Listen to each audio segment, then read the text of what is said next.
Stove on చేసుకొని కళాయి పెట్టి అందులోకి 1 tablespoon oil, 1/2 teaspoon సోంపు, అలాగే 1 ఆనియన్ సన్నగా తరిగింది, 1 రెమ్మ కరివేపాకు వేసుకొని బాగా ఫ్రై చేసుకోండి.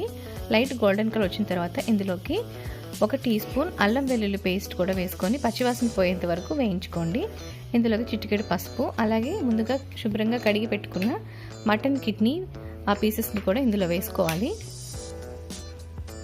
ఒకసారి ఈ విధంగా కలిపి ఇందులోకి 1 టీ స్పూన్ ఉప్పు కూడా వేసుకొని బాగా ఫ్రై చేసుకోండి. తర్వాత ఇందులోకి 1/2 టీ స్పూన్ మిరియాల పొడిని, అలాగే 1 గ్లాసు నీళ్ళు కూడా పోసుకొని మూత పెట్టుకుంటూ మధ్య మధ్యలో కలుపుతూ ఆయిల్ సపరేట్ అయ్యేంత వరకు ఫ్రై చేసుకోండి. ముక్క బాగా ఉడికిన తర్వాత చివరిలో ఇందులోకి కొత్తిమీర వేసుకొని స్టవ్ ఆఫ్ చేసుకోవాలి.